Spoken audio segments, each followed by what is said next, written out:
Ndugu wana michezo na ndugu wapenzi wa mpira wa miguu, ninapenda kuwatangazia kwa mamlaka nilionayo chini ya kanuni ya 10, kanuni ndogo ya kwanza ya kanuni za uchaguzi za shirikisho la mpira la Tanzania TFF, kwamba kwa mujibu wa ibara ya 30 ibara ndogo ya pili ya katiba ya TFF ni kwamba kutakuwa na mkutano mkuu wa uchaguzi tarehe 16 mwezi wa 8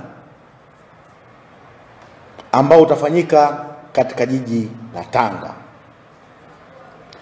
Mkutano huu wa uchaguzi, moja kati ya ajenda zake ni uchaguzi wa nafasi ya kupata rais wa TFF, lakini pia uchaguzi wa wajumbe wa kamati tendaji ama ESCOM.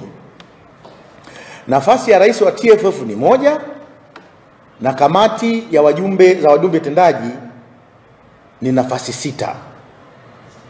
Kwa hiyo kama ambavyo nimesema hapo awali, kwa mamlaka niliyopewa kwa niaba ya wajumbe wa kamati ya uchaguzi chini ya kanuni ya 10, kanuni ndogo ya kwanza ya kanuni za uchaguzi, ninatoa tangazo rasmi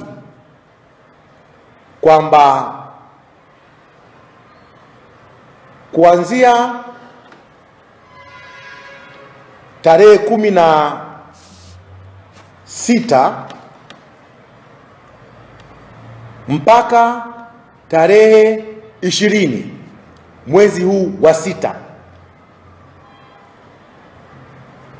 itakuwa ndiyo tarehe rasmi ya wale wenye sifa na wenye vigezo kwa mujibu wa kanuni hizi za uchaguzi. Narudia tena, wenye sifa na vigezo kwa mujibu wa kanuni za uchaguzi na katiba ya TFF, tunawakaribisha kuja kuchukua fomu za kugombea nafasi ya rais wa TFF na nafasi 6 za wajumbe wa kamati tendaji. Tarehe ya kuchukua kama nilivyosema hapo awali ni tarehe 16 na tarehe ya mwisho wa kuchukua na kurudisha fomu ni tarehe 20 ya mwezi huu wa 6 saa 10 kamili jioni. Kwa mujibu wa kanuni ya 10, kanuni ndogo ya pili